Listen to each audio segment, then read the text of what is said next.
Hello, everyone. Welcome to the 2022 VICO lecture. My name is David Mutimer, and I am the Associate Dean Faculty Affairs in the Faculty of Liberal Arts and Professional Studies, as well as a Professor of Politics, and I'll be your host this afternoon. Before we get to the meat of today's lecture, I just want to take a moment to acknowledge the lands on which this meeting is taking place. Since the meeting is virtual and because we are not all gathered in the same space, York's land acknowledgement might not represent the territory on which you currently find yourself. I'd ask, therefore, that you take responsibility to acknowledge the traditional territory that you are now on and its current treaty holders. I am situated in the area known as Tkaronto, and so I gratefully acknowledge that I live on the same territory as York University. As a member of the York community, I recognize that many Indigenous nations have long-standing relationships with the territories upon which York University campuses are located that precede the establishment of York University. York acknowledges its presence on the traditional territory of many Indigenous nations. The area known as Tkaronto has been caretaken by the Anishinaabe Nation, the Haudenosaunee Confederacy, and the Huron-Wendat. It is now home to many First Nation, Inuit, and Métis communities. We acknowledge the current treaty holders, the Mississaugas of the Credit First Nation. This territory is subject of the Dish with One Spoon Wampum, an agreement peaceably to share and care for the Great Lakes region. Thank you again for joining us at this year's VICO lecture, hosted by the Faculty of Liberal Arts and Professional Studies at York University. Today's lecture will be delivered by Professor Marcello Musto, who will receive a full introduction a little later. His formal address will be followed by an opportunity for questions and discussion, so please don't be shy about entering your questions by clicking on the Q&A button below as we go. We look forward to the discussion that will follow Professor Musto's talk. Each year, the VICO lecture focuses on one of two themes: the lives and contributions of notable Italians and Italian Canadians, or the role of the university, especially philosophy and the social sciences.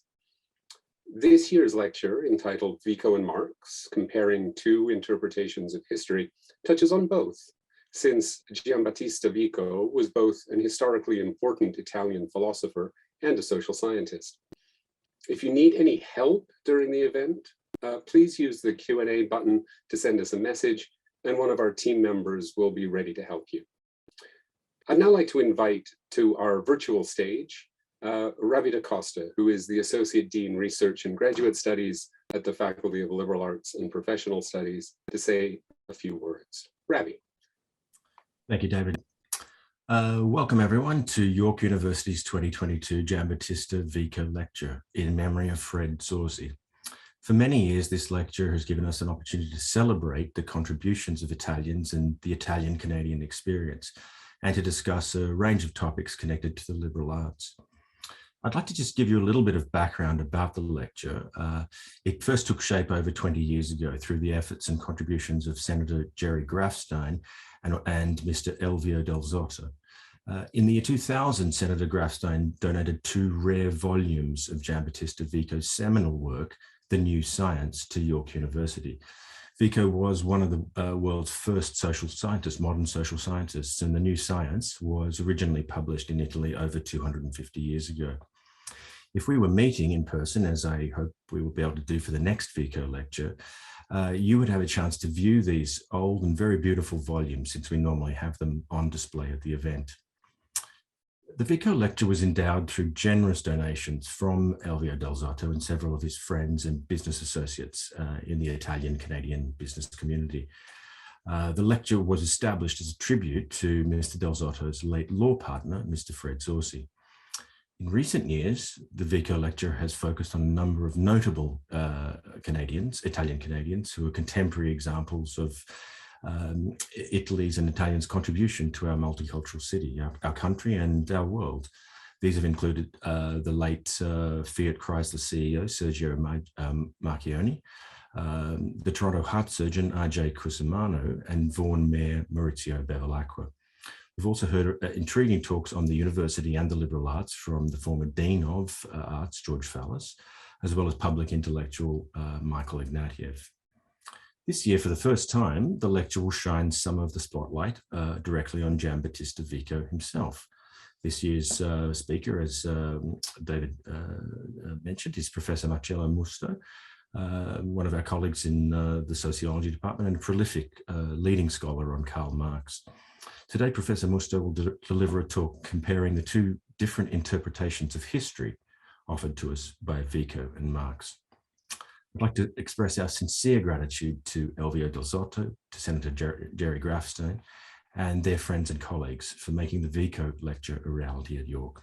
Thanks again for joining us today. Pass it back to you, David. Thank you, Eddie Da Costa, for your welcome and for giving us some background on the origins of the Vico lecture. I would now like to invite our keynote speaker to the virtual stage, Professor Marcello Musto. Professor Musto is a professor of sociology at York University and is globally acknowledged as someone who has made a major contribution to the revival of Marx studies in recent years. His major writings comprise 4 single-authored books, 11 edited volumes, and more than 40 journal articles and book chapters. Marcello's works have been translated worldwide into 25 languages. It's my very great pleasure to welcome Marcello to our virtual stage today to deliver the 2020 Vico lecture entitled Vico and Marx, Comparing Two Interpretations of History. Professor Musto. Hello, everybody. Good afternoon. Can you see me and hear me? I guess so. So thanks to all of you for this invitation, to the faculty, to Professor Ravi Da Costa, for Professor Mutimer for the kind presentation, and most importantly to Mariana and Tom for their work to make this lecture happening. So today we are in times of crisis from many points of view, and usually when there are times of crisis, it's useful to return to classics. It's useful to return to giants of philosophical thought, political thought. Despite the passage of time, these authors are useful for us and still essential to understand society. So I would like to read this quotation for Bernard Deschartres. We are like dwarf on the shoulder of giants, so that we can see more than they, and things at the greater distance, not by virtue of any sharpness of sight on our part, but because we are carried high and raised up their giant sides. I believe that Vico and Marx both belong to these categories of giants of philosophical thought, economical thought, political thought, sociological interpretation. And what I will try today will be a very short and superficial, particularly with regard to Marx, because Marx is a scholar that I've been working on for many years. So I didn't want to say a lot about Marx and not saying enough about Vico. So I think that I will leave Marx for more for the discussion, but of course there will be many references to his work. And the main topic that I will touch today is the interpretation of history in these two authors. But before doing this, since Marx is a very well-known figure and Vico less, I would like to provide a short intellectual biography of Vico, who was Giambattista Vico. He was born in Naples, my city. So today I will also be able to speak in my English with a thick Italian accent without feeling bad about this. Vico spent many years, almost a decade, in Batolla. Batolla was a small place where he was a preceptor of 4 children of a nobleman. He was there between 18 and 27. This period was very important for Vico to make his conception, his ideas, develop them strongly. By the way, speaking of biography, Vico also wrote a self-biography when he was asked by a scholar, when he was invited by a scholar in 1728 to write something about his life and the development of his ideas. This scholar was collecting the biographical profiles of, let's say, the main Italian men of letters, leading Italian men of letters. Vico went to the University of Naples. He studied at the Faculty of Law. The University of Naples was the second oldest university after Bologna, a very prestigious one. And in 1698, at the age of 30, Vico became professor of eloquence at the University of Naples. I'm now skipping something that I will touch very soon, that is the making of his masterpiece, the making of the new science. It is a process that lasts for a very long time. There are 3 drafts, there are 3 versions of the new science, 1725, 1730, 1744. And I want to focus actually on the fact that Vico was a marginalized scholar. Despite all this achievement, despite he was professor, etc., Vico was living at the time, not only France, but also, the echo of the Cartesian philosophy, the philosophy of René Descartes, was very strong everywhere, and also an important philosophical center like the city of Naples.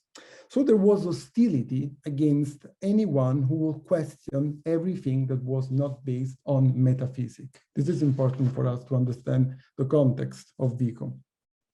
So Vico was born just after this new times inaugurated by Descartes, right? After the Cogito ergo sum. And I would like to say that, we don't have time to enter in Descartes' philosophy, but we need to say, I must say that he wanted, without creating, let's say, a new word like Comte did for sociology, he had this idea of mathesis universalis, so a sort of universal mathematics who would be the new form of knowledge. And this is important for us. It's important to understand what happened after the discourses of methods of Descartes, because there is a very strong hegemony of this rationalistic model, also thanks to scientific revolutions all over Europe, of course. So Vico was an admirer of many aspects of the philosophy of Descartes. We can say a little bit like Marx was for Hegel. But for Vico, the Cartesian rationality was only the starting point, because he wanted to present an entirely original reflection. And I think he did. Rereading Vico a little bit in this week was interesting for me. I think we can question whether or not Vico was able to achieve this or that, but we cannot question the originality of his path, of his idea. So there is a deductive method, right? And this deductive method for Vico is putting human knowledge outside of life. Like, mathematics believes this mathesis universalis to have the capability of assuming the objectivity of knowledge, right? Every time that there is this idea of the objectivity of knowledge, that there is something that is able to explain alone everything, we should be a little bit skeptical about this. And as you will see later, I will also criticize the conception of Marxist science, scientific socialism from this point of view. I will do it if I have time, otherwise during the discussion. So Vico is trying to take a step forward from Descartes, and is trying to put the I, let's say, grafting into the I, the historical memory and the consciousness of the facere, the consciousness of the making, which means knowing one's own species through historical memory. I'm just putting concepts here. I will, of course, develop this later. I would like to read a wonderful quotation about Vico of one of the most important philosophers of the 20th century, the German hermeneutics, Gadamer.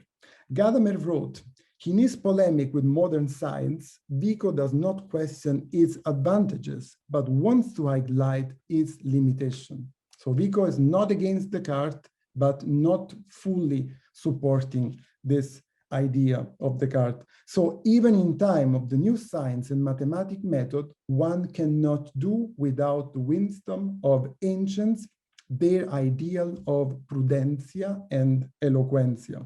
So Vico is a humanist in high sense, and Vico is defending the legitimacy of humanistic knowledge against this excluding hegemonic model of Cartesianism. What is the reception of Vico?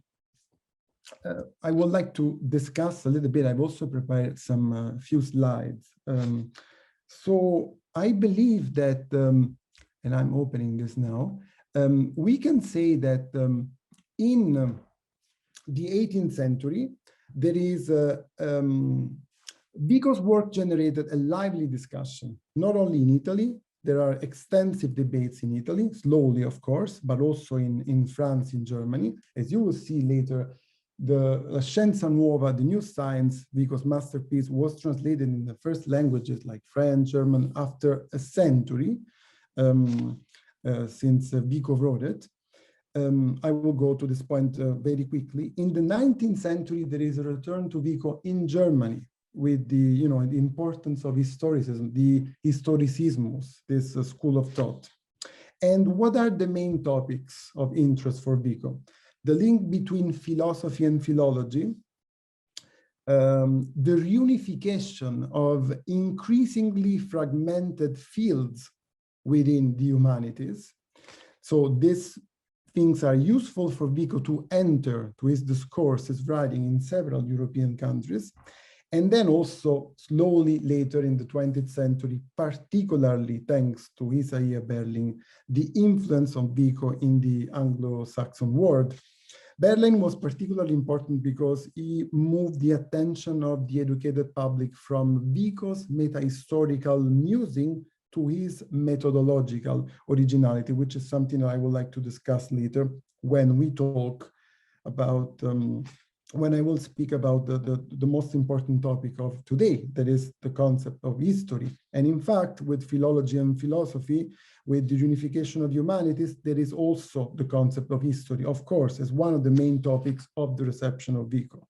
So we can say that Vico widened the intellectual horizon of the 18th century scholarship by proposing a different way of understanding history. And from this point of view, his attempt is passionate and still speaks to us today. Vico was appreciated primarily as a philosopher of history, right, in the 20th and 19th century. And I would like to read another wonderful quotation about Vico's contribution. This one is from Horkheimer, the main interpreter of the Frankfurt School.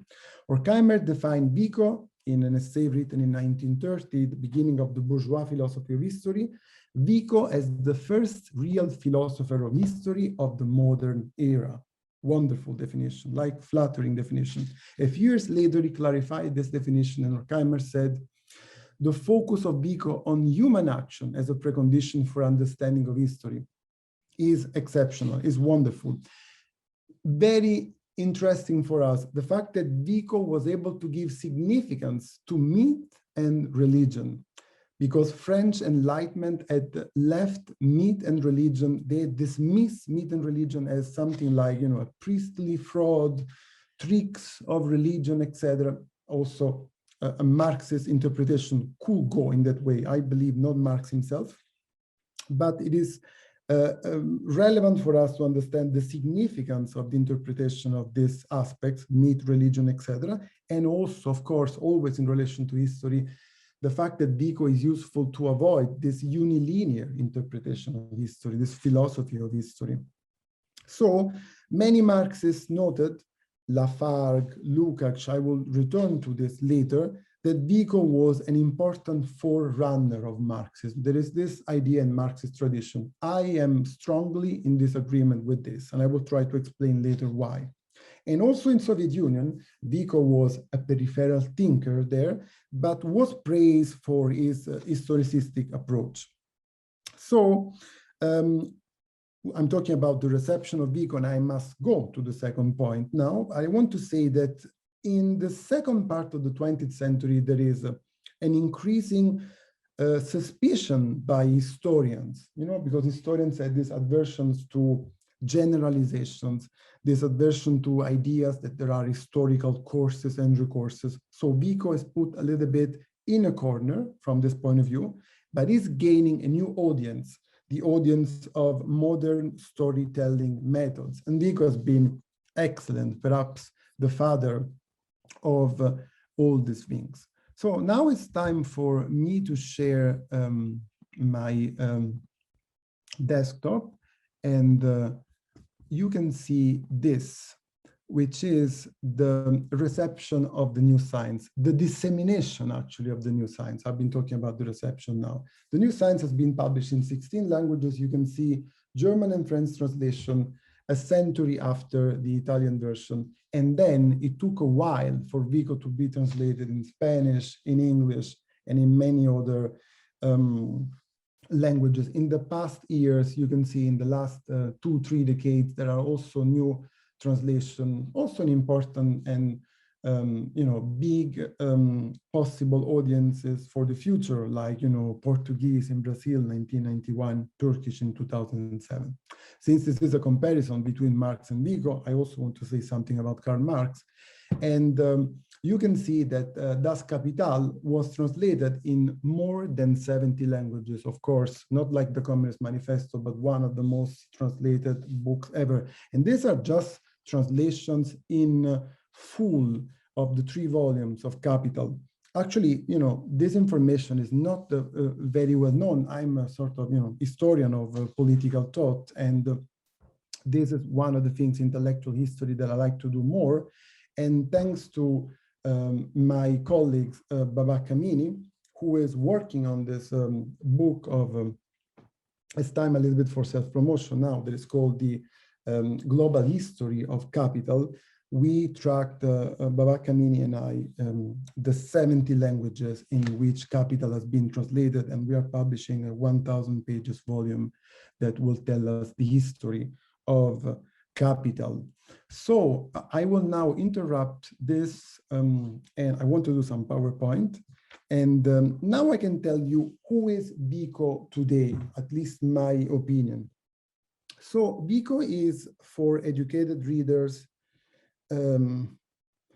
I would say an illustrious stranger, like, somebody generally associated with this idea of ebbs and flows of history, this notion of course and recourses. We might have heard something about this.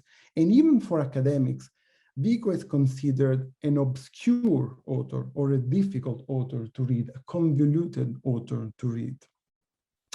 I will tell you later that Vico never said historical courses and recourses. He never used the expression for which he is usually remembered. Like Marx, he just wrote 5 times Dictatorship of the Proletariat, or Marx never said historical materialism. He said the materialistic conception of history. I will also try to point out some scholars who are responsible for these things. So there is an analogy of all these authors that are sometimes associated with some things that they never wrote. But I want to tell you that reading Vico is very difficult for an Italian like me, for a Neapolitan like me, because of these writings of Italian from the 18th century, very redundant in the narration. Vico is a philosopher who writes like a poet. And there is a poetic style. And also because his books are full of Neapolitans. So there are also words that goes in that direction, which is a good thing because it's another novelty of the Scienza Nuova, of the new science. So this idea of not using the language of the scholars of the academia, but opening also with writing with a different language. And actually, and now it's time to introduce Karl Marx, the Moor, as the author of the Communist Manifesto was called, when for the first time he mentioned Vico, as I will show you soon, he did it to his comrade Ferdinand Lassalle. He said, "You will scarcely be able to work your way through the original, as it is not only written in Italian, but in a very peculiar Neapolitan language." I recommend the French translation, La Science Nouvelle. So there is this additional difficulties with Vico. Time is running very fast, I must go. But if there are students there who are asking how to write a masterpiece, how to make a masterpiece, well, they should know that this takes a lot of work. In the case of Karl Marx, it took 14 years of preparation from the manuscript of 1843 to the Grundrisse that started in 1857 with the beginning of the economic crisis. The Grundrisse is the first draft of Capital, just to start And then it took 10 more years to Marx, from 87 to 67. 67 is the year of publication of Capital Volume 1, with many preparatory drafts, including the theory of surplus values, to publish Volume 1. As you know, Volume 2 and Volume 3 were published by Engels after Marx died, and Marx was actually not even able to finish the revision of Volume 1. He wanted to change it. I wanted to say so many things about this. I have no time. But I want to talk about the making of the new science. And the new science, like Capital, is a work in progress. There were many different drafts and is not finished like Volume 2 and 3 of Capital. And as such, this work should be read, with presence of theses that are not always going in the same direction and positions that may appear unsatisfactory. The same with Marx, with Volume 2, with Volume 3. So I told you that Vico published La Scienza Nuova, the new science, in 1725, 1730, 1744. And this strata of work, if we want to borrow this metaphor from geologists, it is actually not sufficient to describe the difficulties of the writing of the Scienza Nuova, because there are many sketches, many drafts that remain at the manuscript stage. So something very fascinating when you are a reader of these giants, of these authors, and I invite students, also, people who are in an advanced stage of life, to read and reread the classics. And one exciting thing is when you read, the correspondence that these giants had, the letters, the intellectual biography. And there is always the question of the order of your book, the architectural structure of your book. And I want to read a wonderful letter that Marx wrote to Engels, not the entire letter, just a paragraph, that speaks for Vico, for Marx, and for many others. I cannot bring myself to send anything off until I have the whole thing in front of me. Whatever shortcomings they may have, the advantage of my writings is that they are an artistic whole. And this can only be achieved through my practice of never having things printed until I have them in front of me in their entirety. These things drove Friedrich Engels crazy, because Marx didn't want to publish Volume 1 until everything else was completed, and also reminded to Marx the protagonist of the beautiful novel of Honoré de Balzac, The Unknown Masterpiece, the painter who was never able to finish his work because of the search for perfection. Perfection is nice to look, trying to do it, but also a dangerous friend. So in the case of Vico, this architectural structure was even more difficult because Vico had a rupture, Vico had a break, Vico had a problem with the book that he published in 1725 that actually can be considered a completely different work. And there is a new book that he's writing in 1730. As he wrote in the autobiography, in the first Scienza Nuova, I was certainly in order, if not in matters, because I treat of the principles of ideas differently from the principles of languages that were by nature united. All this was amended in the second Scienza Nuova. So this is the reason why this is happening. But I also want to say to our students that the first Scienza Nuova, it took 25 years of reading from Vico autobiography, continuous and bitter meditation on this subject, right? So it takes a lot of time. If you want to write a masterpiece, you must have a couple of good ideas, but also it takes a lot of work, a lot of determination. And in this 1725 edition, there is the beauty of Vico, because there are the themes of languages, metaphor, law, rhetoric, so you can see these topics coming out. And the importance that Vico assigned to the process of formation of language. I will return to this. I also want to say that nobody read this book, that Marx and Vico, sometimes they were not even able to print these books. They don't even have the money to do it.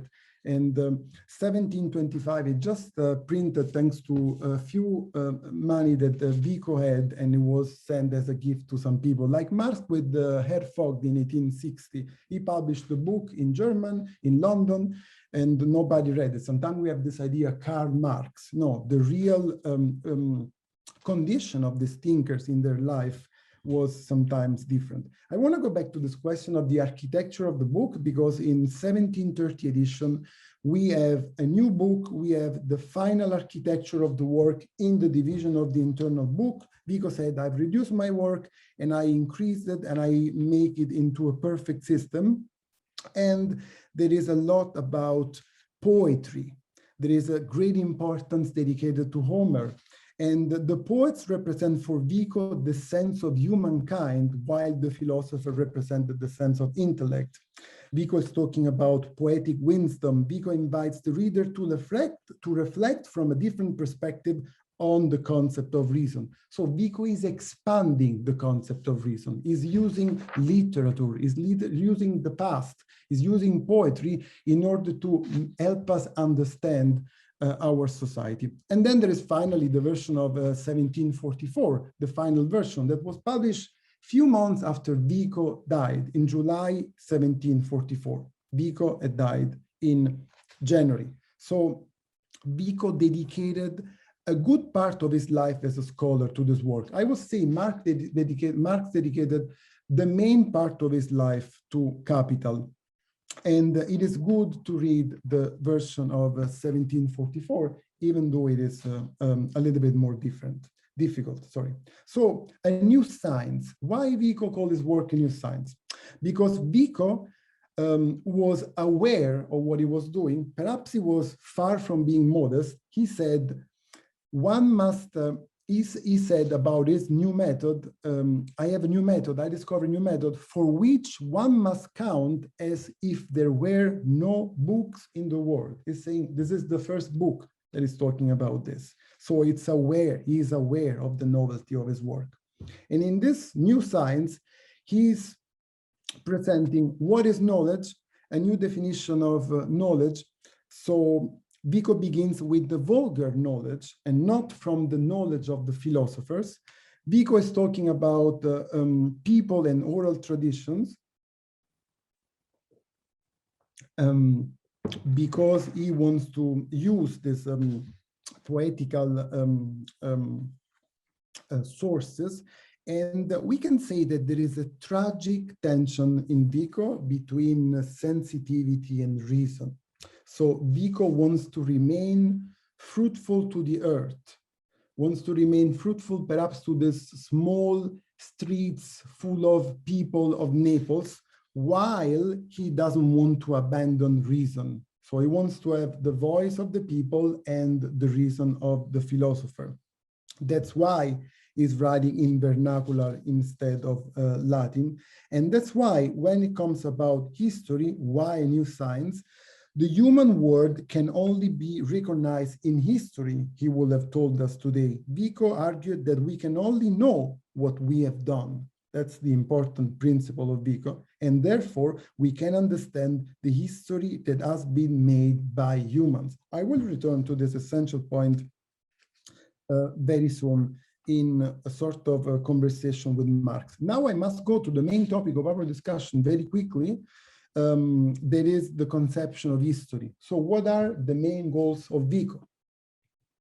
In the book 4 of the edition of 1730 that I already defined as a sort of, must be considered definitive in terms of architecture of the book, Vico said that he aimed to indicate, quotation, the course that nations take with constant uniformity proceeding in all their many various and different customs. So Vico tries to reconstruct an ideal eternal history, quotation now, over which the histories of all nations run in time. I wish I had more time to discuss what Marx would have said about this. But the objectives that Vico had, the main goals that Vico had, reconstruction of the laws of the historical development of nation. That is something that also Marx wanted to do, including at the end of his life, when he wanted to check his materialistic conception of history vis-a-vis with the real history.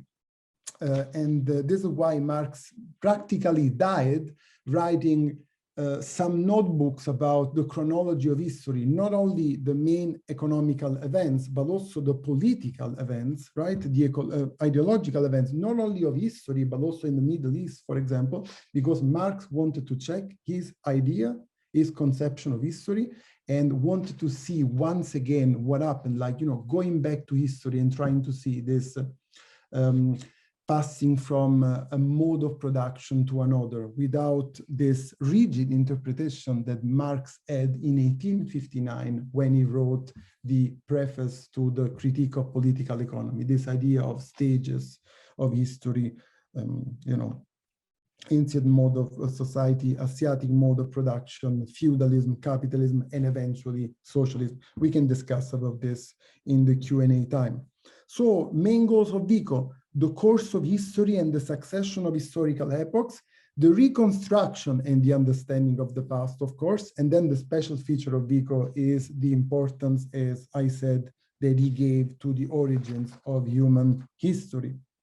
So, historical recourses, this idea of historical recourses, as I anticipated a few minutes ago, it caused wrong interpretation of Vico's idea. The most common interpretation of historical recourses is an idea that there is a sort of theory of recurrence of history, like a cycle, course and recourses. I remember the first time I heard about Vico, I thought that the idea of Vico is this cyclical conception of history. I also remember that the first time I heard about Marx, I thought that he was a Russian revolutionary. This idea that Vico has a static immobility history, the conception of something that is not moving, that Vico denied any authentic and meaningful movement to history. This is completely wrong. So actually, Vico does not describe a cyclical model of history, and this is an interpretation that I believe the main responsibility is with Benedetto Croce, like many Marxists did the same for Marx. I have no time. But I want to read for you what is or perhaps we don't have time for this. I just want to go to an important point of the historical recourse, that is the idea of providence. So it has been said that the new science can be seen as a rational civil theology of divine providence, starting to be a little bit complicated now. I'll try to clarify this. The importance of religion. Vico is a devout Catholic. The recourse is an extreme possibility. The recourse is the idea that society will go back from a certain point of view, and there is the barbarianism of the past that is returning in the modern era. And this is for Vico an extreme possibility, not a necessity, a possibility, and not something inescapable. And the possibility of return to barbarianism is an extreme remedy put in place by providence. That's why I said a rational civil theology of divine providence. When, in an age of crisis and decadence, there is no other way to ensure the continuation of the history of mankind. I apologize for the students. This is a little bit a higher level of complexity, but this lecture is just an invitation for you to read Vico and Marx, nothing else than this. So for Vico, providence, let's say religion, is elevated from an object of faith to a principle of rational explanation, the rise and development of historical humanity. For Vico, it is the architect of the world of nation. And this is for me also one of the two main problems between Marx and Vico, and why we cannot see Vico as a precursor of Marx, differently from many Marxist interpretations. So I wanted to speak now for a few seconds about the historical events. These historical events, when we have an historical recourse, we cannot think that this is happening in the same form. Like Vico will say that this is happening, the return to barbarianism, in the primitive force, but not in the primitive form. I'm trying to say that the restored institution can never be identical to the institution that they imitate. The recourse must not be conceived as a recurrence, this cyclical idea of history, but as an advancement that nevertheless is a return upon itself. So the return of a nation to its origins is for Vico a fatal illusion. Vico cannot be accused of this. And this reminds me of Karl Marx discussing with the Russian revolutionaries at the end of his life about the idea of skipping capitalism, and that a feudal social formation must not follow exactly the same stages of the capitalist one. And also when capitalism is taken in another country, like, you know, Chernyshevsky, the Russian sociologist, that's the example of New Zealand, it is not happening in the same form. And also Marx will say, Chernyshevsky will say, in the same time that the capitalism that happened in England is not going to take a century, it's going to take very much less time, because of course that mode of production was developed elsewhere. Now it is time for me, running as fast as I can, to tell you when Marx mentioned Vico. And I want to say that Marx was a bookworming. That's why Marx was able to read Vico. Marx had left beside his work 200 notebooks of summaries of readings taken in 8 languages from all disciplines of the world. And Marx gave a self-definition of himself. He said, "I am a machine, condemned to devour books and then throw them in a change form on the dunghill of history." This is the self-definition of Karl Marx. So Marx knew Vico, although he mentioned Vico very rarely. I want to show you once again with the PowerPoint the quotations of Vico that were made by Marx. And this is the first one, about Engels. It is not very important. I don't have the time to discuss this. This is the second one, is a letter to Lassalle. Lassalle is the leader of the social democracy. He just published the book System of Acquired Rights. Well, political leaders at the time were able not only to read, but also to write books, differently from political leaders of our time. And Marx is interested in sharing Vico's ideas with Lassalle. Marx praised Vico for being a pioneer in the fields of comparative philology. And moreover, Marx had an interest for the juridical dimension of Vico. For example, the original idea that the power of the pater familias was monarchic and despotic. But the most important quotation of Marx, of Vico, made by Marx, is in a footnote of Das Kapital. In this chapter, Machinery and Modern Industry, practically Marx said that since Marx is talking about the development of a spinning machine, right? And John, I'm going to read it from here. Darwin had interest in the history of nature, and Marx said, well, we should also have the same interest, if not more, in the history of productive organs of human beings. And thanks to Vico, here it is, human history differs from natural history in this, because we have made the former, but not the latter. So Marx is coming back to this idea of Vico that we can understand better what we have done. This is the idea of Vico. So Vico had the constructivist theory of knowledge. Humans can only know what in some way they themselves make or construct. And Marx argued that the concrete historical method is only materialistic, and therefore the only science is in bold here in the quotation that I am using for you. I have no time to discuss this very much, unfortunately, but I must say that Marx perhaps misquoted and misinterpreted or mutilated a little bit Vico. because Marx said, Vico says human history different from natural history. You can see the quotation is in front of you. And we have made the former, but not the latter. But actually, Vico said that the world of nature, not as Marx said, natural history. So Vico is contrasting the world of nature with the world of nation, with civil war. And most importantly, there is a very big problem here, that is the religious approach of Vico. Marx is silent about this idea of Vico, that God made nature and therefore only God can understand nature. We cannot. We made society. We can only understand society.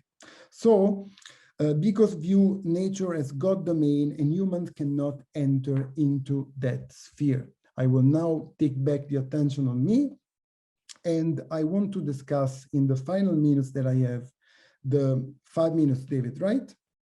I can see you're back. So the supposed connection and differences between Vico and Marx. Some scholars found similarities between Vico and Marx, and the main topics could be, I had a long list, but I'm just mentioning two, that human beings make history and human agency is a crucial factor in the development of history. And the second point is that human history must be understood as a history of societies, not the individuals, not single human beings, but the society. This is a very strong connection. And that's why Lafargue, Labriola, Sorel, Trotsky interpreted Vico as an author's conception of history was close to Marx's idea. So did Union, Vico as a sort of precursor of historical materialism. But I would rather speak of supposed connection and actually serious differences between Vico and Marx. Resemblances are not always real. So I believe that this footnote is not essential, but is a sort of embellishment to the text of Marx. It's not that Marx owed a great intellectual debt to Vico. And there are crucial differences. Here too, I have a long list. I'm just mentioning two. The first one, let me say this in philosophical term, Marx is a monist. Vico was a dualist. This means that Marx is an atheist. Vico is a Christian, as I told you. Nature and human beings themselves become at last a human creation, and for Marx. And God is revealed as an outworm, an outmodel ideological fiction. God is fiction. Nature can hardly have been created by God because God does not exist. Or rather, even better for Marx, he exists only as a human creation. So there is a big difference here. But the most important thing for me is the crucial distinction about the different conception of making history. So when Vico is talking about making history, Marx is impressed about this idea of Vico that human beings make history, right? But the making to which Vico refers is not the material production of the Homo faber, is not the practical, is not the production, but is the practical creativity of communicating citizenship, citizens. So it's the poetry, is the meat, is literature, is the language. Vico and Marx meant very different things by making. Vico meant making in a communicative sense. For Marx, making, on the contrary, is the productive transformation. So the modification to which Marx refers is not Vico quotation modification of our own human mind, but rather a modification of our social organization. The experts of Marx that are listening will remember surely the quotation from the German ideology. Human beings begin to distinguish themselves from animals as soon as they begin to produce their mean of subsistence. And with that, of course, after this, law, morality, religion, ideologies. I have no time to talk about the conception of history of Marx, but I will take 1 more minute to show you a possible encounter between Marx and Vico. There is a return also to the topic that I've chosen to start the lecture, the need, the joy to read and reread the classics, right? And there is a proof of that with Vico, because even though everything he did was done with the gaze turned toward the past, Vico opened great horizon, big horizon to human sciences and inaugurated new itinerary for critical thinking. But the most wonderful things is that associating Vico with Marx is that Vico was not a revolutionary like Marx, right? He was a man of order, we will say, but he identified the civilizing process closely with humankind capacity for wisdom. For Vico, it is not possible to achieve wisdom without a deep practice of pietas. So in Vico, there is a strong sense of pity, empathy for the world of humans. And it is no accident that he decided to use the following words for the finale of his work. I'm going to read this for you. To sum up, from all that we have set forth in this work, it is to be finally concluded that this science, the new science, carries inseparably with its study of piety, and that if one be not pious, he cannot really be wise. So students, people who are reading, listening, if you study, you do this not only for yourself, but you do it for the politics, you do it for the polis, right? And you must do it in the sense, at least, of solidarity for those who are in trouble. From this point of view, we can say, bravo Vico, or bravo the old Neapolitan, as Karl Marx used to call him. Thank you very much.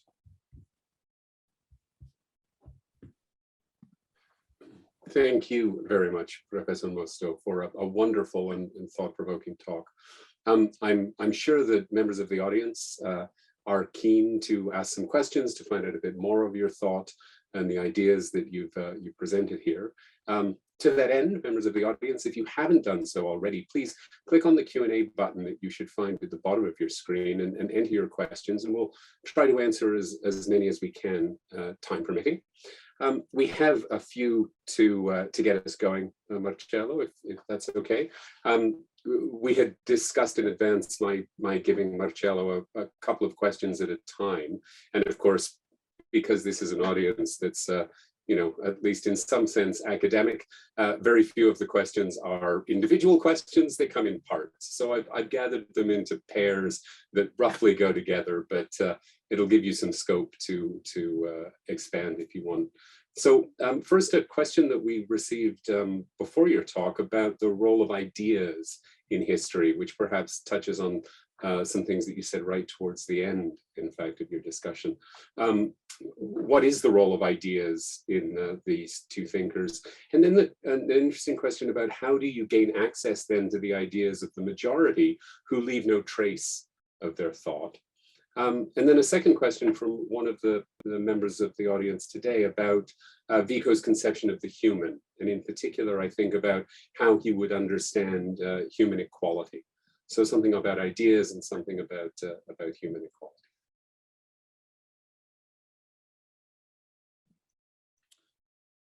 Thank you. So I will try to respond to this question of ideas by discussing one topic that I very much wanted to introduce during my presentation, but I couldn't because of time, the question of philology. So what is philology? Of course, what is philology for Vico? Of course, when we talk about ideas, I mentioned that in Vico, there is an extraordinary attention for literature, for poems, for mythology. That is what actually the new science, a lot of the new science is about. But Vico had a philological methodology. What does it mean? So philology for Vico includes the study of poets, historians, orators, grammarians. So there is a lot of ideas from the past, and as I try to say, that are carried by Vico. And philology is actually, or what actually Vico called the philological proof, confirm the ideas of philosophy. So philology must confirm the general philosophical statement. So philology is going back into the ideas, going back into these documents of the past.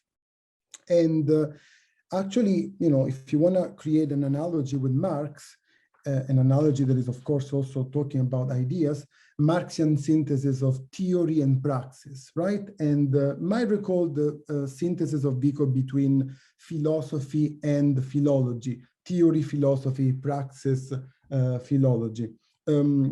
I will reject this by reading both of them with attention, this deterministic ideas that, for example, sometimes we have about Marx, that the base of economy determines everything of the superstructure of the theories, ideas, ideologies. But going back to the second point, because I know that I cannot take too much time for each of these questions, but hopefully I will, you know, I'm available to discuss and to be in touch with some of the scholars interested in this. Human equality. So I ended actually my presentation with this, and with the most political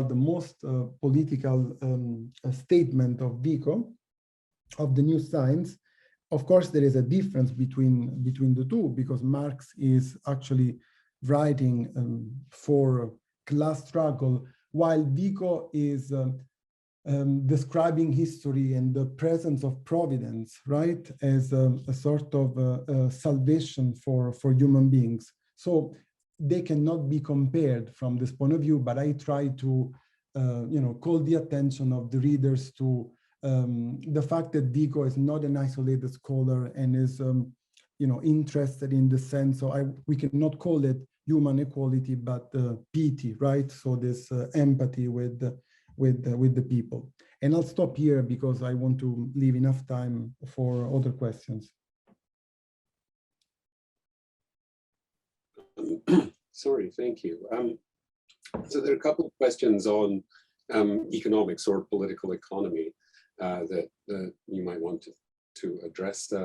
Someone's asked about whether it's an accurate comparison between the two to say that Marx is more focused on economics than Vico would be, and perhaps a little on what Vico's thoughts on political economy were, and then more specific one around how Vico might have thought about what Marx will come to speak about in terms of colonialism and primitive accumulation.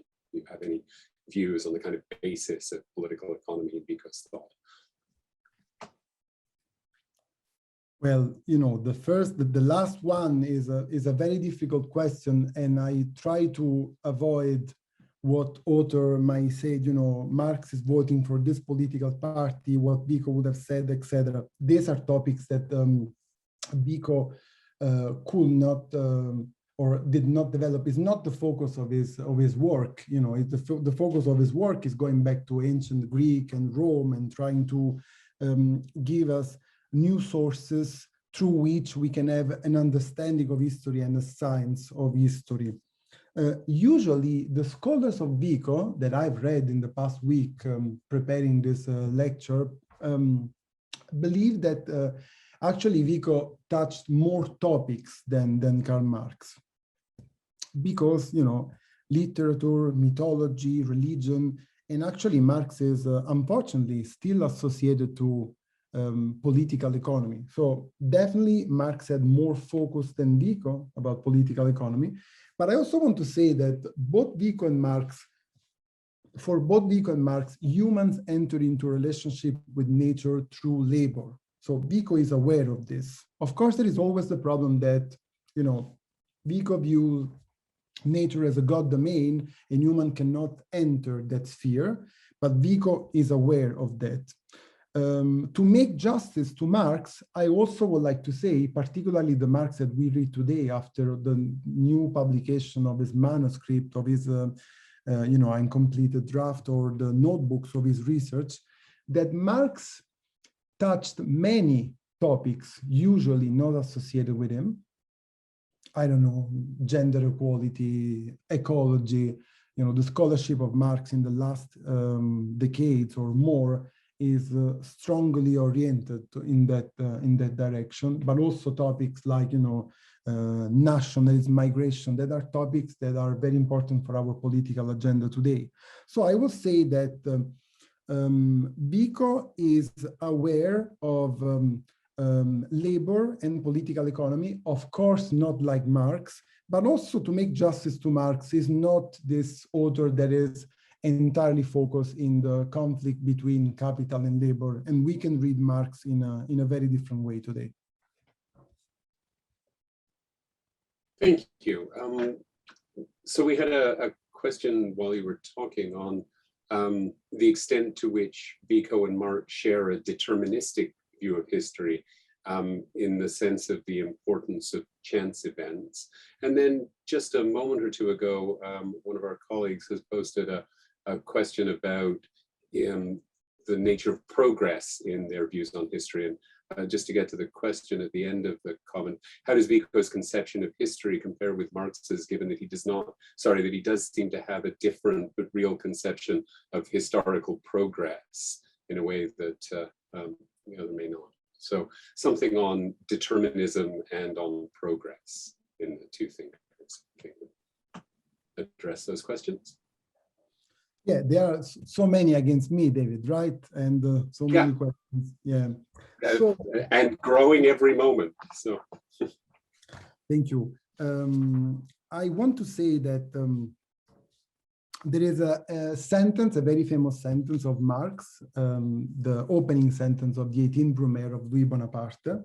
Marx said, "Human beings make history not as they please and under circumstances chosen by themselves, but under circumstances directly given and inherited from the past," right? This is something very well known about Marx. What is perhaps not known is that Marx devoted a significant portion of the last years of his life to history. I try to mention this at the end of my talk. So Marx is returning to history in the 70s, from 77 in particular, after having conducted significant research on history at the time of the Grundrisse, the famous forms which precede capitalist production, the part of the Grundrisse that was published by Erich Hobsbawm and became a very well-known text of Marx. So 20 years after Marx is reading once again history, it's not only European history, but actually there is a lot about what we call today the global South, and not only India, collected with England, but many other countries. When Marx is doing this, he is surely developing, as I anticipated earlier, a non-deterministic view, a clear non-deterministic view, and also an opposition to this idea of historical progress. That is something that, as I mentioned with the quotation of Horkheimer, it is also useful for Vico, because we said that this idea of Vico, of this historical recourse that must not be read as a cyclical repetition of history, was a good thing in order to avoid this idea of linear progress. But I must defend Marx as much as I can by negating this idea that Marx had this conception of history, a theory of history that society is moving forward with stages, the 5 stages that I mentioned earlier. It is not like this. And when Marx is discussing in this very dramatic question that he received at the end of his life, at the same time an epistemological and a political question. I'm talking about the well-known letter received from the Russian revolutionary Vera Zasulich. And Vera Zasulich asked Marx, what do we have to do now that we have this obshchina, the rural commune? Do we have to wait that capitalism is developing into Russia? Do we have to wait for 100 years? And then after that, we have to build a generation of revolutionary proletarian workers from the factory, or we can turn the obshchina into something socialist. So in this moment, many Marxists, the first Marxists, said that, of course, capitalism should enter and should destroy all the previous forms of communal production, of a communal sociability, I would say, to use a sociological concept.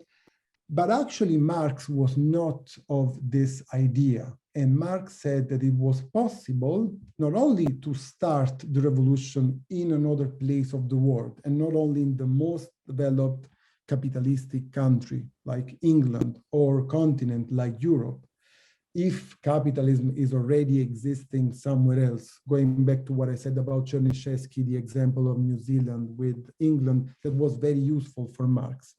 But of course, these communal forms must be changed. They cannot be the communal forms of the past. So Marx is open to a conception of an idea of revolution that is not predeterminate, like revolution must happen where the productive forces are more developed.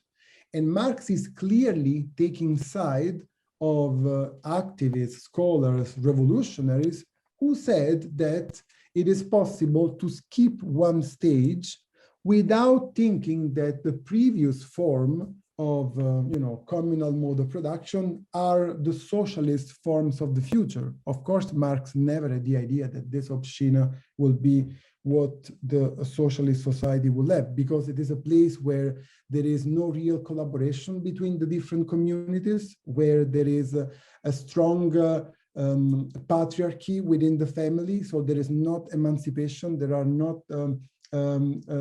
there is liberty, individual freedom is not developed as socialists should have. So I would say that the historical progress in Marx is challenged very seriously by this revision that is making in the French edition of Capital very clearly, and then in these letters with the Russian revolutionaries, when Marx is saying, I didn't want to write, the recipe of the cooking of the future, and I didn't write a theory of history that must place in the same form, in the same countries all over the world. History is not like this. And this is a clear indication of his opposition to the idea of historical progress. This time I talk a little bit more about Marx than Vico, but Vico was useful to break this idea because, thanks to Providence, we go back to some issues existing in the past. Thank you. Sorry. We have a couple of questions that are going to ask you to connect Marx and Vico to some other significant thinkers. So one asking for your thoughts on Vico's influence on Herder or Hegel as mediators of his resemblance to Marx. And then a second that asks that if in your research on Vico or Marx, you found any references to Francis Bacon's work, Novum Organum, in particular, ideas of Vico's new science as an addendum to Bacon's work. Well, these questions are very difficult for me to respond for Vico because I'm not a scholar of Vico. So I don't know what Vico did with Bacon, etc. And for Marx, he was not a central author. The first question, I try to talk about the reception of Vico at the beginning of my lecture. And there were some references of Vico made by Herder, Hegel, about many other giants of philosophical thought, but not as significant as the sort of recognition that Vico is acquiring always in some small circles later in the 20th century. And I believe that this is very clear when we look at this chart that I presented with the translation of the new science. Because for 1 century, La Scienza Nuova has been read only by very few people who could read that kind of particular and difficult Italian. And then later, this book entered France and Germany. I made connection with historicism, so definitely not the line of Hegel, but it circulated in Germany, and then it took 1 more century for this book to be read in English, in Spanish, and in some other minors in terms of number of millions of people who could potentially read Vico. So, I made an example of Descartes and Vico and Hegel and Marx, like these two authors challenging the mediators, challenging the main theorists of their era and their time. I would say that Marx was more successful than Vico,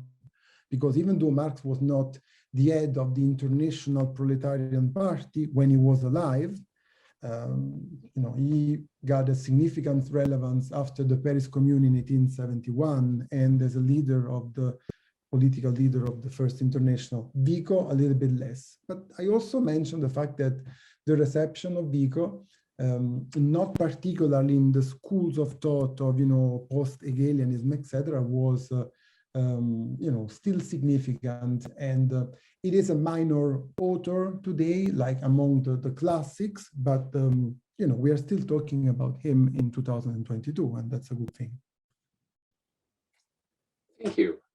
We have a couple of questions about that touch at least on the idea of the nation. So maybe I can give you those two together. The first is that there's a curiosity about Vico's focusing on, quote, things civil, which are at times at least not so much nation states as they are, in his words, civilization. So we'd be interested in your thoughts on that. And the second is to ask whether Vico has a concept of the nation, and if so, how it might compare with Marx's ideas about the same.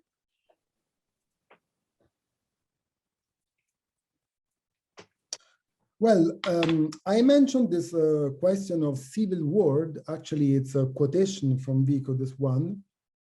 And I believe that the most useful thing for us is to develop this opposition between, the realm of nature and the civil world. We make the civil world, right? So what we do not make is nature. Marx called natural history. I made a more correct quotation from Vico New Science. But since we make it, we can better understand history, because we can better understand what we do. So I will use civil war in that way more than in the question of nation. So perhaps civilization, because there is this history, this eternal ideal history that exists, but then there is also this particular history of every specific society.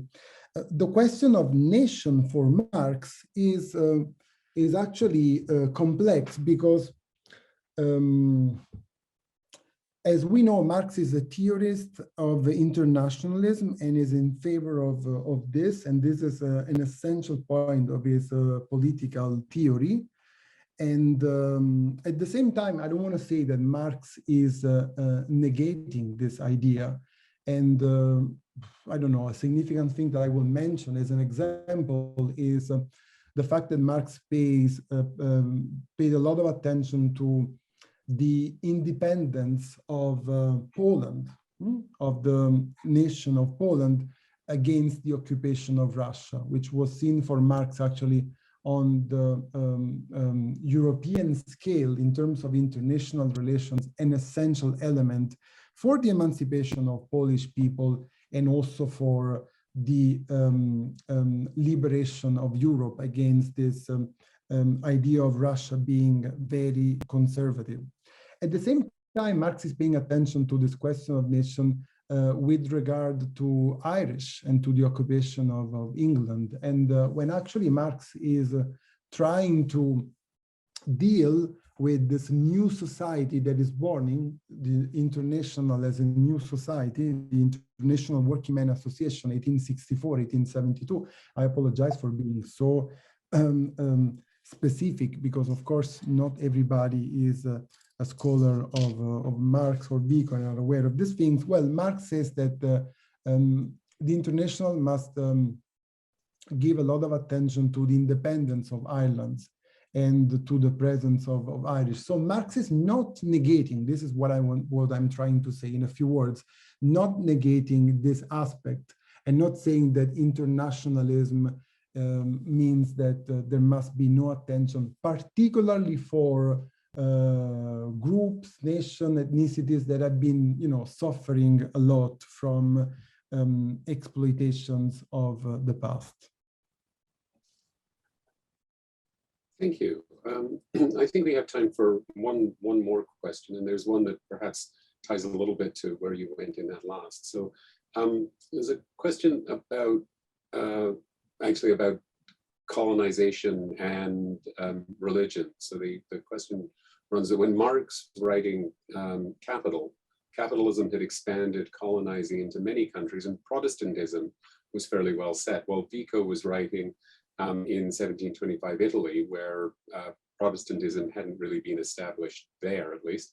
And the question really is how these contextual factors made a difference in their thinking, if you could perhaps address that. Well, for Vico, I don't think it did, and he didn't pay a lot of attention to this Protestantism. I don't know if the person who asked the question is taking the interpretation of Weber as an important element of the making of capitalism. For Marx, on the contrary, I would say that yes, this was a decisive element, and in order to understand this, I invite to read the important part of Capital Volume 1 about primitive accumulation, right? Because Marx, clearly indicated that there is a significant part of the primitive accumulation of capital that is coming from there. And also, as I said, and I want to finish with this, at the end of his life, Marx is taking an even stronger position, if it is possible, not that Marx was denying this before, about the fact that the colonization of Europeans in Algiers, in Mexico, in India, didn't bring this, going back to the question of historical progress, this development of society. It's not that capitalism is bringing, development of the economy and therefore a faster way to emancipation.